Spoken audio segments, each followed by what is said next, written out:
subscribe.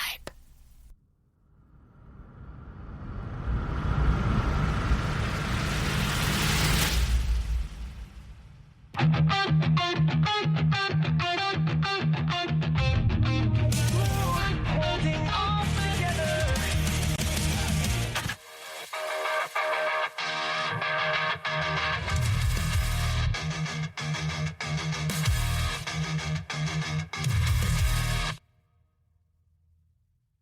Welcome to the Angry Ops Guy podcast. I've been incognito for a bit, but I have got another massive guest after Jack Porter Smith. I've got Eric Cook here today, one of our most tenured ICs in the WSI network, extremely successful, heavily focused on the banking sector, and one of my honestly longest WSI friends up there with Chris Murray and Laurie McCullough out of WSI Montreal. Eric was one of those first people that really allowed me to kind of have like a big brother. So I want to say hello, Eric. What's going on, big guy? Thank you for the very nice intro, which is normally not the way we communicate with one another on private messaging channels. But well, that was a lot more respectful and nice than Jack when I tried to just beef up his already huge head. And he's like, well, that was shit. I'm like, okay, well, thanks. Difference of personalities, I'm telling you. But you are, let's start right there though, buddy. I've been wanting to have you on forever and just, time and logistics. And we're going to talk about how much traveling you do and how much speaking you do. But let's just start with that big brother thing. It's important to kind of understand, you are one of my eldest friends. And I mean that in the most respectful way. When I was 25 years old, Peter's dragging me to WSI events and I'm like, who's going to want to talk to this fat clown? And here comes the big guy lurch out of the corner. I do remember you. You had that big red fuzzy wig and the puffy red nose with all the makeup on. And I said that. I said, who is this clown coming out of, Are you drinking your milk? You getting your calcium? Your protein, bro. Nice. Gonna offset all the calories I ate last night. Well, you don't have an excuse. It wasn't Thanksgiving for you. It was for us. So, yeah, I have not eaten anything today, nor will I probably until later this evening. When you go I'm just going to go out, it's beginning of December. I'm just going to go out and do, 40 kilometers or, U.S. people, I'm going to do 40 miles, just a brisk, cycle around the block. Yeah, so we might as well get this out of the way here just to start. So I have not been on the bike or doing anything physically active since August. Yeah, I'm sorry you told me this, but let's share what happened to you. I've been uncharacteristically mortal, and I say that tongue in cheek. I was on a rampage travel tour. I drove the RV towing the Jeep from Michigan over the Upper Peninsula down to Madison, Wisconsin, where I teach at the Graduate School of Banking, and dropped the RV off at Camping World, took the Jeep into Madison, did my teaching. And then I made an arrangement with the fine folks at the Arkansas Bankers Association to pop down and do their senior management seminar. And so I had my good buddy who teaches there as well. His wife came in for the 2-week period.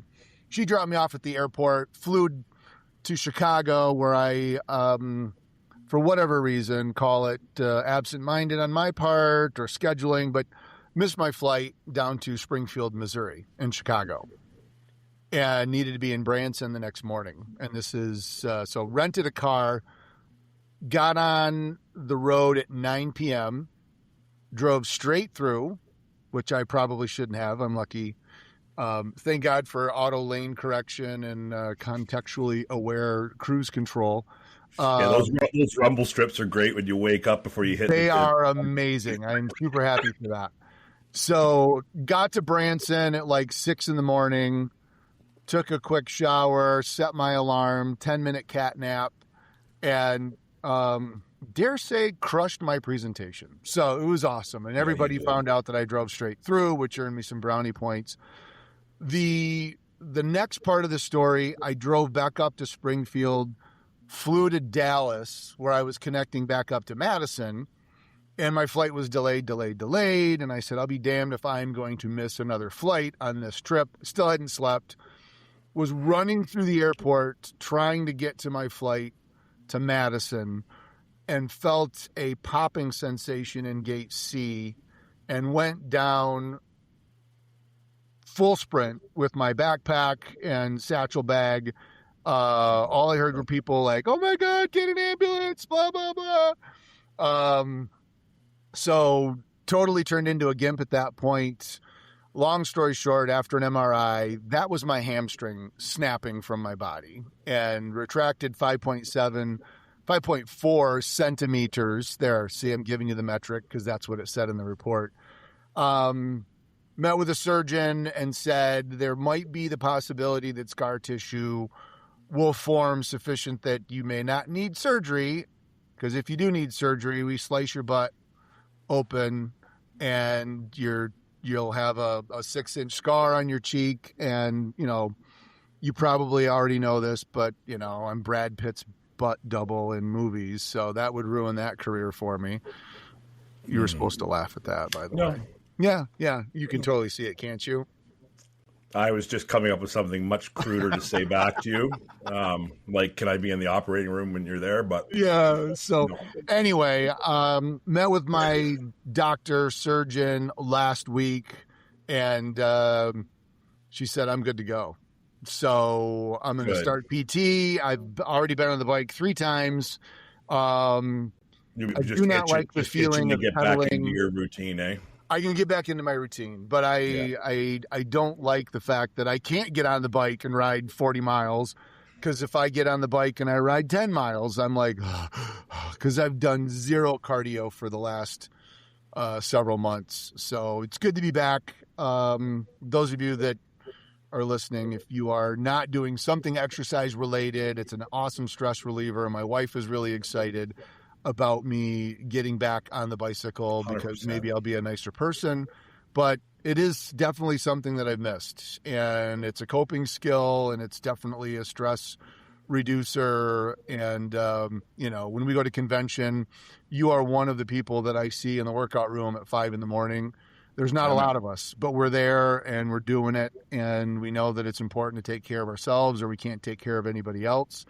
So I'm really excited that I was not going to have surgery, and just really makes you appreciative for having mobility and health. And when it gets taken away for whatever reason, it really sucks. So I'm thankful to be on the mend. And even though I'm gassed like someone that's never ridden a bike before, I'm hopeful that the fitness will bounce back quickly. So you should have seen me walking up the stairs here to come and record this with you. I was out of breath. I was like, holy shit. And I go to the gym. I go to the gym 5 days a week. What's my issue?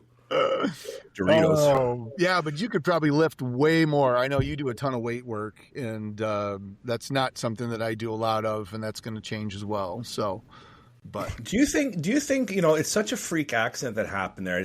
When you told me that, a month back when we caught up, when we were supposed to record this, and I bailed because I was a crybaby. That's a story for another day. But when you told me, I've had some time to think about it, and obviously haven't talked to you, and I'm so thrilled that you're getting back to, Eric.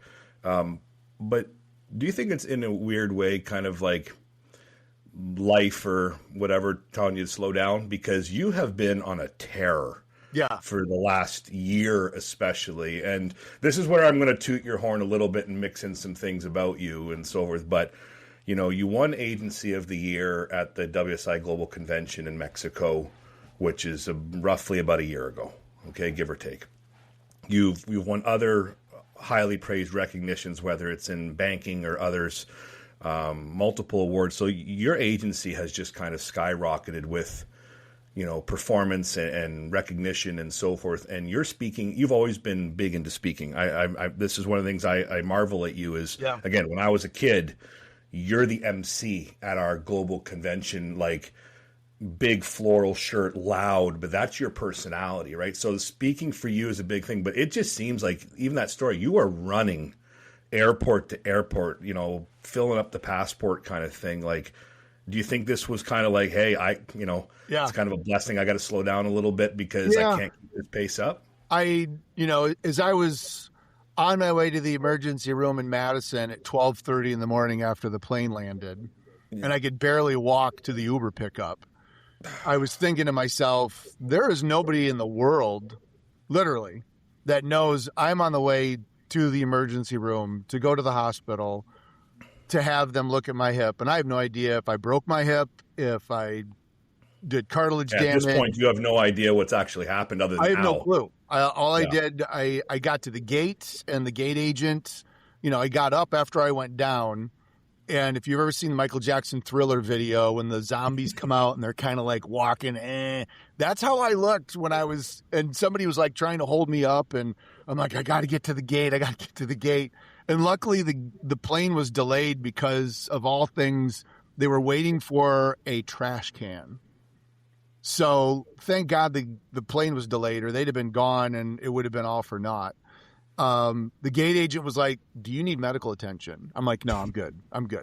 And then I sat down, and the flight attendant was like, do you need medical attention? I'm like, can you just bring me a bag of ice to sit on? I probably should not have gotten on that plane. In hindsight, I could have had internal bleeding. I mean, I don't know what I was thinking, but we can laugh about it now, though, because we're okay. But we're okay. Everything worked out perfect. But as I was going to the hospital, I was thinking to myself, should I call my wife? Because it's 12:30 Madison time, 1:30 back in Michigan. Do I wake her up? Do I tell her? Do I not? Do I what? And I'm probably not thinking straight because I'm injured. I haven't had sleep in 48 hours. I'm basically running on adrenaline. And I called her in the next morning on my way to go get the RV and the Jeep. And I said, I just want you to know I'm okay. And she's like, afterwards, like, I always know when you start a conversation with, I'm okay, but, and she came back and she's like, honestly, I thought you were going to tell me you either had a nervous breakdown or a panic attack. And she said, this is probably the universe telling you to slow the F down. Yeah. And I said, you're probably right. And of course I had booked a campsite for the weekend down in Illinois with a bunch of mountain bike trails because I was doing boot camp for AI marketing folks and then a marketing seminar the next week, which I still was able to do. But I hung out at the campsite, sat on bags of ice, just kind of limped around.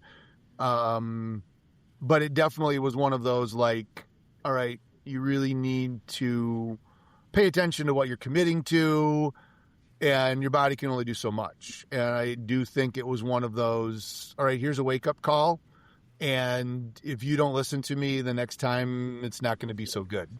This is a minor interruption. I actually had a trip planned for next week, first week of December, depending on when this drops. It was an event that I was looking forward to, but I backed out.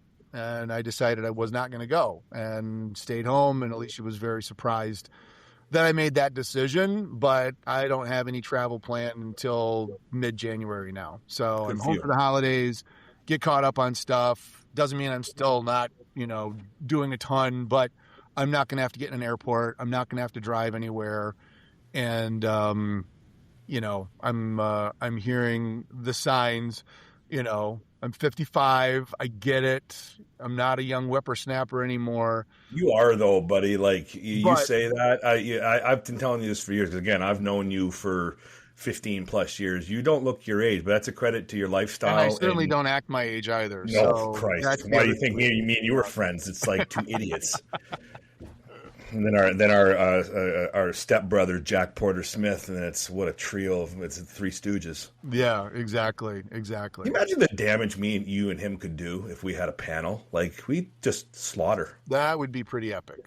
Well, no, hold on, let me rephrase. I would be slaughtered because I would be in the middle, and then you'd be from the left, and he'd be from the right, and right away be like, "Let's talk about operations." He's like, "Yeah, fatty, let's talk about it." I'm like, "Thanks, Jack."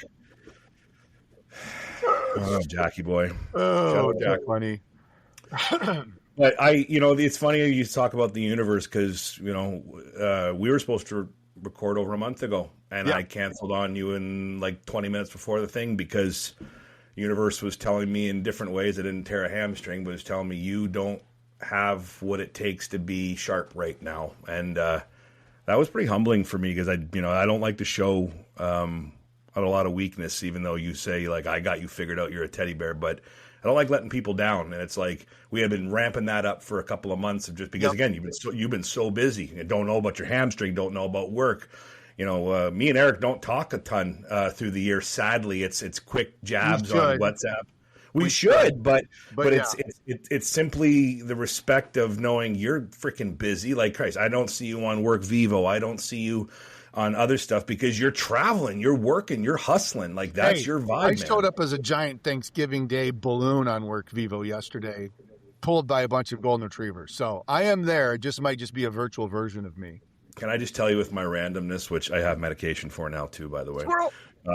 I absolutely love your two dogs. I think that's one of our initial bonding moments was sitting in a hotel lobby bar in like Boca Raton with you and Alicia. This is going back 2013 and just talking about dogs and seeing your two girls, older now, but what a set of beauties. Yeah. Because we have dog kids too. And, they are the absolute best. Absolutely. Absolutely. So Good, I think to put a bow on this somewhat sobering segment, but it's listen to yourself and realize that you need to take care of you. And, the universe tore my hamstring and gave me a wake-up call. The universe gave you a little mental kick in the teeth and gave you a wake-up call. And we both listened.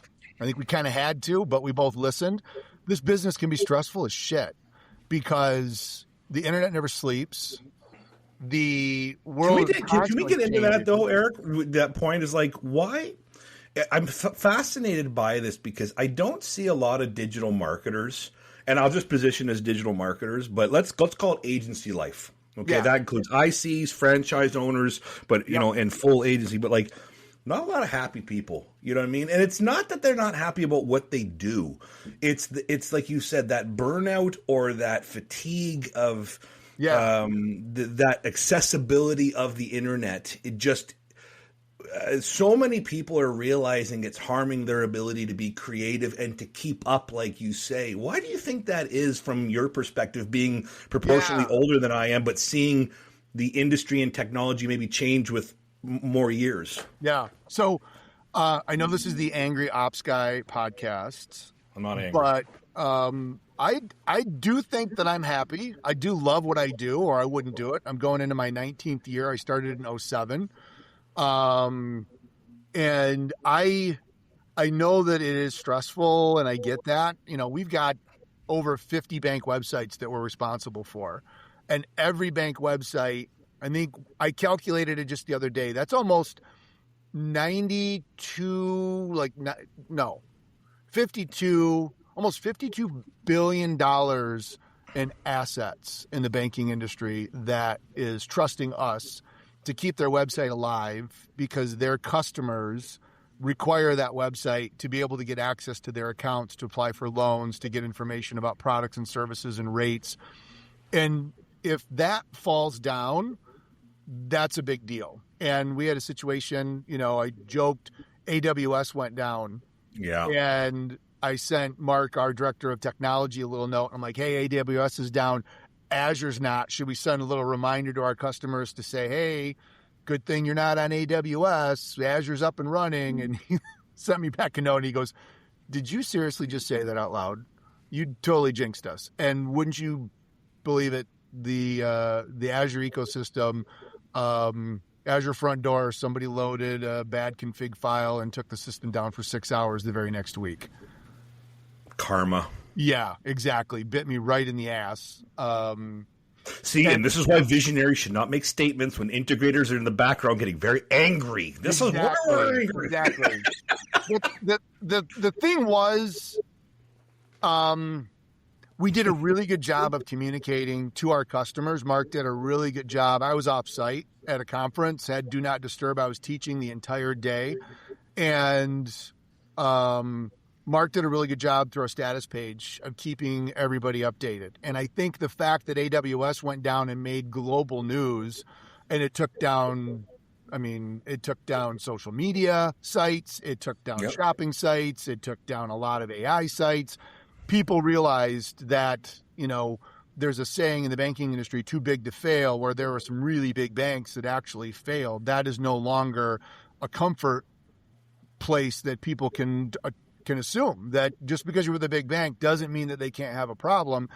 Just because you're with a big tech partner doesn't mean they can't have a problem. Nothing is infallible in the age of technology. And so when Azure went down, we were just communicating to the best of our ability to make sure people knew what was going on and sharing information and just being transparent so people knew what the situation was.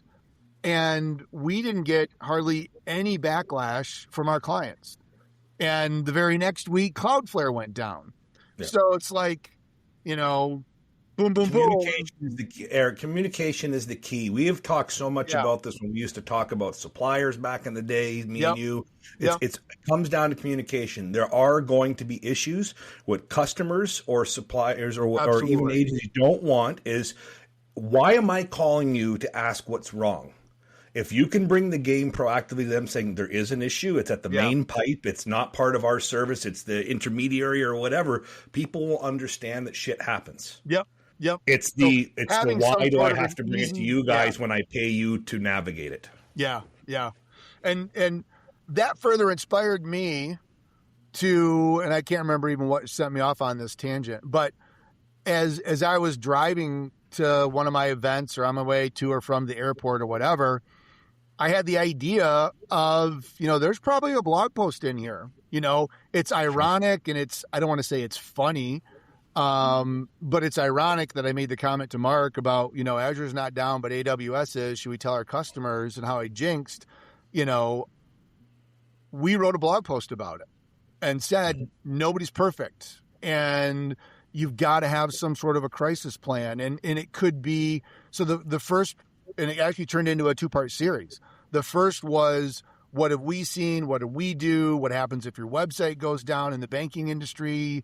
Customers also have access to mobile banking through a separate app, which is different than the website. So I think that was also a reason why, at least in our industry, it wasn't a huge deal, because if somebody wanted to get access to their account information, they could use the app on their phone. It wasn't the only entry point on the website that was available to them, so they had options. In hindsight, banks could be doing maybe a better job of promoting the fact that, hey, download our app, get our app. You've got telephone banking. We've got other ways that we can serve you, just like there's other things that we can do. And then that spawned another idea for an article about, what does an organization need to do from a crisis plan? How do they deal with it? It could be your website. It could be somebody did an AI deep fake of your CEO saying something that's completely off brand or incorrect. Could be a reputational issue on social media or a PR nightmare, or in the banking's case, worst case scenario is a bank robbery. What do you do to recover that? And I still remember all the steps that are incorporated with, what do you do if your bank gets robbed? How do you address that? There was a very comprehensive protocol that we had to follow. The only time our bank was ever robbed, I was actually on vacation. And when my technology director called me, I could tell just by the tone of her voice something bad had happened. And nobody was hurt. The guy walked in, walked back out. Everybody did exactly as they should. But it was a very traumatic experience. And so when stuff like that happens, we as agency owners need to first go, okay, what could we have done better? What could we have done differently? Is there any areas where we could have improved, or is there a service that we could bring in, or how could we have prevented this in the future? Because anytime something goes sideways, it's usually, oh shit, I've never seen that before. And then it's like, is this something that we need to plan for, or is it something that maybe is just... Well, and you have it even more so on your side because of the risk assessment in the financial sector versus a B2C website that facilitates just marketing and traffic, for example.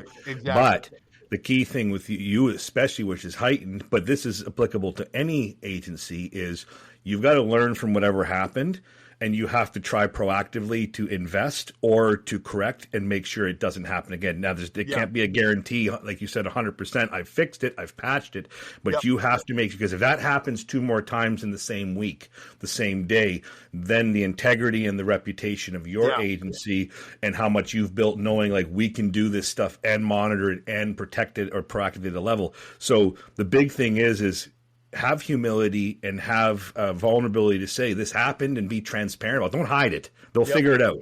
But prove to the end customer that you're proactively working to mitigate these factors moving forward if you can put walls and security in place, because cybersecurity is a whole other topic, man. You see it at such a level that's heightened because of what you do versus what we do. Like, I couldn't do what you do, and I'm not trying to be funny.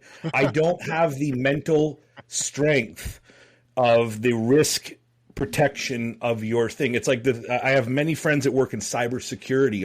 Couldn't do it. I'd blow my brains out with just the fear of waiting for that attack, maybe because I went through some of that in hosting days, but I give you so much credit. And shout out to your guy. You keep saying, Mark, he's a bulldozer, man. Like, that guy is super smart and he understands the technology side, which is a big compliment to your team to try to navigate that, you know, because you want to say you can build banking websites, you better be able to do it with the requirements involved to protect these businesses. Like you said, how much money? You said something like $52 billion worth of whatever. That's huge money. Yeah, absolutely. And for the ICs listening to this, I know this podcast goes a lot of different places, but for the WSI family members that have made it 28 minutes into the conversation and you're still with us, first off, thanks. But the thing that I think is important is, why are you laughing? Because like, you're taking a shot. Like, I bring you on, you're probably going to get paid for coming on, even though I don't get paid, and you slight me. I'm slighting us, dude. We're talking to ourselves. There's no one listening. Exactly. Like, I put this on Word Vivo, and everybody's like, who gives a shit? If we have to schedule a podcast every quarter, so we just get together and talk, and then we record it, and people are interested in our banter, then absolutely, I'm fine. We're doing this for our own ego. Where I was going is to my WSI family out there. You know, the thing that, and we've decided not to venture outside of banking. I always thought, you know, if I could serve banks, I could serve anybody, because banks have to deal with things like risk and protocols and security and policies and all these other sorts of things. I'm not interested in going and doing this outside of the world of banking. This is really my sweet spot and where I provide the most value. But if you can bring that mentality to your business, and you don't serve an industry that's highly regulated like I do, but add that extra layer of credibility on top, because most digital marketing agencies working with the businesses, the SMBs, probably aren't talking about this. And those businesses probably aren't thinking about a continuity plan or a business resumption plan or a crisis mitigation plan. They're not thinking about that until it happens. And then they're running around like their hair's on fire and they're like, shit, what do I do? How do I react? And they say something wrong. Other people in the organization are reacting, making it worse. So if you can bring that to the table proactively and say, this is an extra layer of attention that we pay to our customers, you might not feel like you need it, but it is something that you deserve to have as a business, so that if something goes wrong, it's like insurance. You hope you never have to use it, but when something burns down or you get in a crash or you get sick, thank God you have it, because it's there to protect you. And I look back at the AI adoption roadmap that we built within WSI and the 4-phased approach. In the early stages of that, policy and guardrails and fundamentals and do's and don'ts were something that came later on in the process. And when I got involved in that discussion, we actually had some pretty good conversations and realized, no, that really needs to be discussed first. That needs to come up at the very beginning. And then we go into training, because we need to understand where the actual rails are for us to go and not to go. And so that's one of the great things that I love about the WSI network and the family of consultants like yourself and everybody else, is we're all here to give our input and give our thoughts and so many other people have been part of that AI roadmap process that it's, probably one of the best frameworks that I've seen. And I've been to a lot of conferences and talked a lot about AI to a lot of different people. And the framework that we've built, I've still yet to see a framework that goes toe to toe with what we've developed. And that's just one example. It's pretty cool. Well, that's all, and again, we're just, as Jack calls it, waffling on going different directions. That's really the power of the network. And I say drink the Kool-Aid like I do, but we're very big advocates of paying it forward. There have been mentors and people that have helped you grow your agency through the years. And so you are big on giving back to the network and giving back at, especially like conventions and stuff. You know how much of an advocate I am at convention, especially since they went to the resort model, but you are always active there. You are never just a participant sitting in the back, taking a photo saying, look at us. You are on the stage. You are doing, you do a lot of, what I want to call it, like question and answer panels where they'll just facilitate a collaboration between people. That's always been one thing I've noticed about you. Probably why I found you approachable. Again, going back to our history of just meeting you is, you're a big dude. What I mean by that is you block the sun when you walk kind of thing. And you got this big, goatee all the time. And the one thing that stuck out with me is you're loud, meaning not necessarily voice, but you're expressive. You're very comfortable in your own skin. You walk in a room with your jeans and your floral, if anybody wants to pull you over at the airport for security and go through your luggage, like they're going to question what you're actually, you're going to a conference really? And you're like, yeah, really, these are all my shirts. Yeah. Because but that's you. If Eric shows up in like a white shirt with blue pinstripe, like buttoned, something's wrong. But I'm a little conservative today, but I do have a new, so I'm a big fan of Robert Graham. That's the shirt that I normally wear. I've got some funky ones that aren't Robert Graham's, but funky. That's a good word, funky. Robert Graham is my shirt of preference. I love them. They got a cool style. And when I left banking, a lot of coat and tie. I'm like, I do that once in a while when I have to, but otherwise. But I did get this Robert Graham, like multicolored skull. So it's, you love color, but like you can rock any color and you're just like any pattern and you're like, let's go. And I'm like does gray go with black? I'm like, tuck it in or leave it out. Like I'm so boring. And you're just like, yeah, here I'm. Whoa. I don't have a cool tiger on my shirt though. So that's. It's all right. I wear sweatshirts all the time. I was on another call with Denise Bowen and a couple of friends, and I'm like, I got to run, guys. Love you. I got a call, and she's like, you're gonna wear that? I'm like, sorry, I got a sweatshirt and a hoodie. And I'm like, why? She goes, it's a sales meeting. I'm like, okay, thanks. I'll like immediately get off. Like Denise, I'll go get a big boy shirt on. Fine. Yeah, I'll put a big boy shirt. Go in the hoodie, and then Denise just saws me at the legs. Like, what else is new? No. But going back to like. Let's talk for a moment because I want to talk about, you went to Macon and yes. We should definitely talk a little AI and I want to tie in SEO because that's what I went to. Yeah. But I want to go back to something about, your speaking, not necessarily in the banking sector, but more about how you're always someone on the stage at our events when you can make it.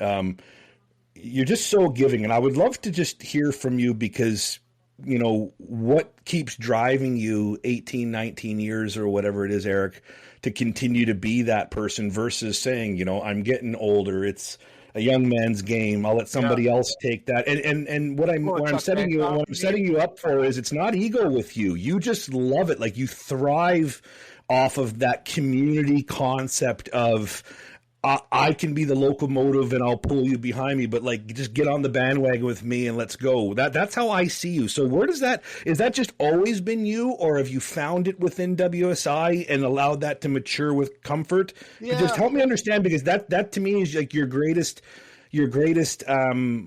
trait as a human is your ability to diffuse an audience of people uncomfortable and make them laugh and just say like, let's go. And I got big shoulders. That's a compliment, by the way. I appreciate in a really that. random way. Thank you. Alicia's upstairs like, don't fill his head full of shit. Hi, Alicia. Oh, that's funny. And speaking of being loud, yes, that's why I'm downstairs with the door shut and she's upstairs and she can still probably hear everything that I'm saying. So that's all right. I don't know what it is. I think in a prior life, I should have been born as like a rock star that had musical talent that could entertain people legitimately with, fun stuff. I'm a big Metallica fan, and I caught an interview with James Hetfield on CBS. And, after 40 plus years, the guy doing the interview is like, what is it that gets you up there to get going and to continue to do this? And he had an answer that was kind of similar. It's like, I love getting up. I got the best seat in the house. I got the best job in the world, even though I don't think it's a job. And if I lock in and I connect with one person and I look in their eyes and they are getting an idea or a thought, in his mind, it's like they're enjoying the music. They're taking it in. He sees 3 generations. I'm nowhere near James Hetfield. I'm just going to make sure everybody knows that is not my intent of this analogy. But I really like, and it was the first time I got a chance to do this while I was still a banker. I was invited by the Michigan bankers to speak at the lending conference they had up in northern Michigan about our online mortgage application that we had installed. We were one of the first banks in the state to do online mortgage loans. And I really enjoyed being in front of a room full of competitors. Quite honestly, I was up there basically teaching everybody to do what we did, but I didn't care that I was talking to competitors. I wanted to share because I wanted to make the industry better. I wanted all of my fellow bankers to be better. And if, that meant the bank next community over ended up doing this and we've got a couple of fewer loans because of it, I was okay because the rising tide raises all boats and I wanted to rise that tide. And so when I go to a conference, when I get a chance to speak at a WSI event, I love being up, sharing what I know. And fortunately, some of what I know is new to people or interesting. And when that stops happening, and I'll be honest, there was a period of time after the social media wave kind of died down a little bit. And everybody's like, yeah, we get it. Social media, we understand. I was questioning my relevance as a speaker. Like, nobody really gives a shit about Facebook strategies anymore or, talking about social media. Everybody gets it. Like, where's my next thing? And then AI came along and basically re-energized me and totally supercharged the battery and was like, this is the next wave. This is what people need to understand. Because in the early days of social media, every bank I talked to was like, we're not doing it. It's a reputation risk. It's a privacy risk. It's a security risk. It's a culture risk. Whatever risk, it's a risk. And now every bank has got a Facebook page. They're posting videos on Instagram Reels. Some of them have gone back to TikTok. They're doing videos on YouTube. They're training their lenders on ways to use LinkedIn to build relationships and establish subject matter expertise. So it's happening. And I'm telling that story now with bankers. And I just last week was at a conference and I had someone come up to me afterwards. I was out in Massachusetts and I asked the questions when I start off my AI sessions. How many of you have never used artificial intelligence? You don't have it on your phone. You've never gone to chatgpt.com. And I had 4 or 5 people in the audience raise their hand out of about 105 people. And I said, that's cool. You don't have to use it. You need to know that it's here. You might not ever want to drive a car, but if you don't think cars exist, it's going to be really weird living. And that's what you need to understand. And then I proceeded to just tell stories about how AI is changing business, changing people, changing life, changing work outside of the world of personally identifiable information and confidential stuff that gets everybody all freaked out, but just the things that it's doing to the way people are behaving and interacting with each other and themselves. Mm-hmm. And I saw one of the guys in the hallway afterwards and I recognized him and I saw, I'm like, so did I convince you? And he came up to me and he's like, I've heard probably a half a dozen presentations on artificial intelligence, and all of them are like, blah, blah, blah, blah, blah, blah. Yours was the first one that actually showed how it worked. I saw a video of it in action, and I could understand why this is something that I probably should be paying more attention to. And I am going to investigate this and just try it out. And as a speaker, that's like cocaine right there. That's like, and I've never had cocaine for the record, but I would imagine that's the drug. That's the drug right there of what your whole purpose was. Is like that moment where somebody's like, oh, or you look out in the audience and you say something that you think will be impactful, and somebody like immediately goes down and they write it down. And you may never hear from them. They might not come up to you afterwards, but you know, that's what really gets me excited. And I suspect that's what James was talking about when he looks out into the audience and he's riffing on his guitar and Lars is banging on the drums and he sees people that just have a smile on their face. And they're just like, this might be the first Metallica concert that they've ever been to. They've listened to him for years. And that is a life-changing moment for someone at a very smaller scale. That's kind of where I think I get to play a role in the very small world of banking, in the very small world of the technology and the innovation areas that I like to talk about. And I can't even imagine the mind-blowing experience that it has at a Metallica level or an artist or a performer or an actor level. But for me, that really gets me going. And that's the reason why I continue to do it. It pulls me away from my wife and my dogs. It pulls me away from the lake. It pulls me away from my bike. And when it doesn't feel like the juice is worth the squeeze and I'm not getting that, then it's time to find something else. And I was getting really close to that as a speaker, feeling like, okay, where do I add value? Everybody knows this already. How do I add anything different? And now it's like, that's why I was on the road so much last year. Like it was pretty much from August until last week. Every week I was on the road at a conference, at an event, at a school. Like you said, going back to the universe, no wonder something had to say, hey. It was nuts. So yeah, that's why the universe kicked my ass and said, oh, I'm going to snap your hamstring and make you slow down a little bit and contemplate the meeting of life. Now, Alicia's like, I'll snap your other hamstring if you don't get the... She'll snap more than that. Right, yeah, like my neck probably. But it's funny how you reflect on what speaking does for you, or like you said, that kind of hint that you'll see from somebody that's the juice, the drug, whatever. Yeah. For me with speaking, I don't speak like you, meaning volume, stage size, whatever. I've done a handful of things primarily within the WSI network when asked in the last couple of years. But where I'm going with that is, for me, it's almost validation that I know what I'm talking about, because I have very low self-worth and confidence in the sense of exactly what you said. Does the shit that comes out of my mouth that people actually sit there and go, this guy's a clown, where's the red nose again, like we said at the beginning.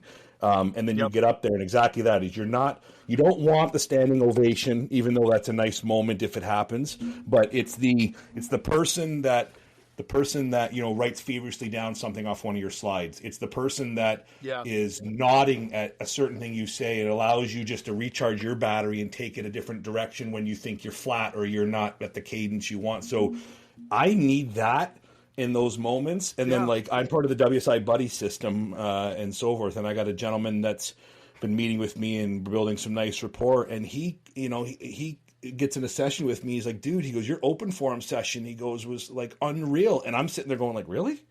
But to someone else, it was like, wow, how do you do that and whatever else? So my point being is it's giving back, giving that knowledge, but also being that mentor or being that leader. Because again, right, everybody in WSI that's been there for quite some time, you grew up in the environment of others helping others. That's the foundational alliance that we have. You didn't get to where you are without the Neil Lappies, the Chuck Bankoffs, the Doug Schusts, Peter Jesnewski. I'm missing so many people from back in the day, but all of those people contributed to each and everybody getting the knowledge you have now. Yeah. And we have a duty to almost extend that when Francois and Peter and Doug formally retire and say, I've had enough based on age and life and health. Yep. We've got to extend that, because who's the next people that are going to be the Eric Cook? You're not going to be doing this forever. Like you said, you're going to wait to see where your fire is. But like you said, you're 55. Maybe you do want to sit out on the lake and do nothing at 60 onwards because you've had a successful career. But you know what I mean? Like, that would be a huge loss to us not having you. But the clock is ticking, right, on everybody. Yeah, absolutely. And you're going to need new people with AI and stuff. But all those people have to shake up the ecosystem and say, we're the people that can bring the next generation of stuff into this. That's the real power of the network. Yep. And you made a point earlier I'm going to go back to. The validation is, I think, a good point. And the word that jumped into my head when you said that is, imposter syndrome. Like, somebody's going to figure me out. Like, I've been doing this for 17, 18, 19 years. And it's like, when Alicia runs the numbers and we look at the customer list and we have our meetings, I just kind of sometimes sit back and I'm like, how is this even possible? Like, how do all of these banks trust us and trust me? And I know that they do for a reason, because 32 years of combined experience, et cetera, et cetera, et cetera. That wouldn't happen just because, but it's a natural thing. I know you experience it. I experience it. Sometimes we don't talk a lot about it, but for any other ICs that are out there that are like, I don't really know everything. I don't know. That imposter syndrome is a reality that I think everybody in the network faces. And that was one of the really cool things. If I go way back to 2007 when I was sitting in training, and you already mentioned his name once, but Doug Shust rolls in with his frickin' Madison Ave suit and his big old portfolio case. And he rolls up and he shows this portfolio of all these things that he's done and the projects that he's created. Everybody's like, yeah, that's great, but that's you, dude. That's, and he said, no, this is us. Like, we are here together. And so that imposter syndrome, I think, gets mitigated and pushed down very easily in my mind.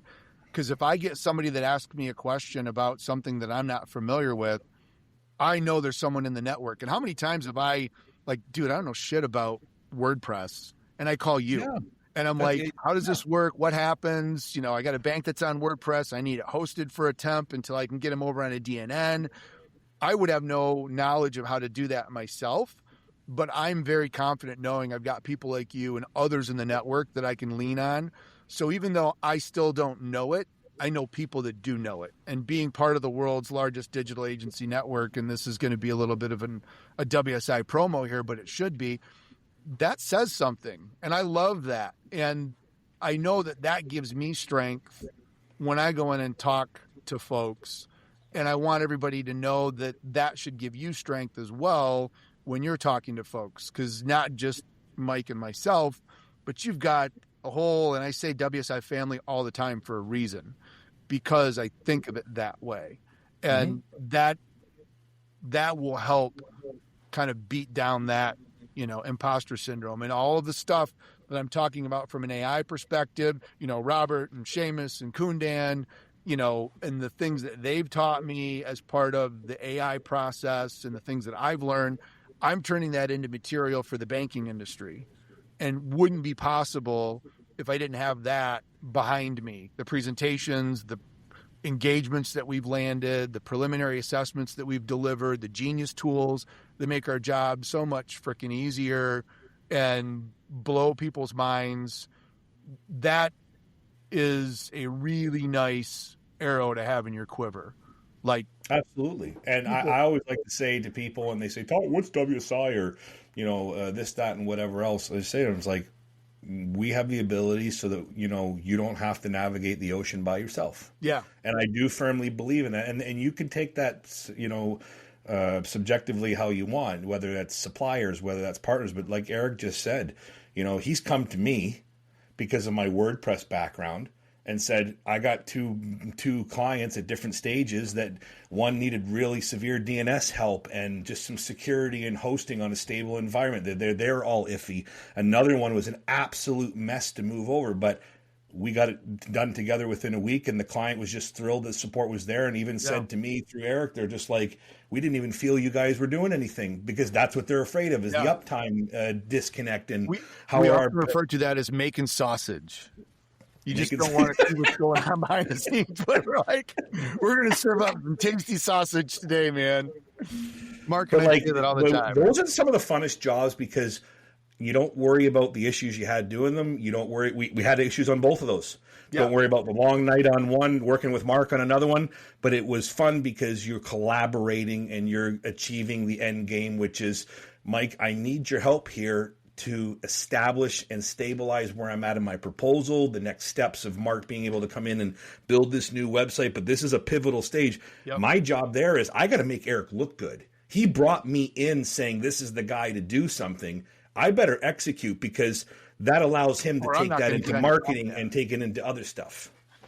What's that? I said, or I'm not going to get on your podcast. Yeah, exactly. You brought this banking WordPress website. I'm never coming on your stupid podcast ever again.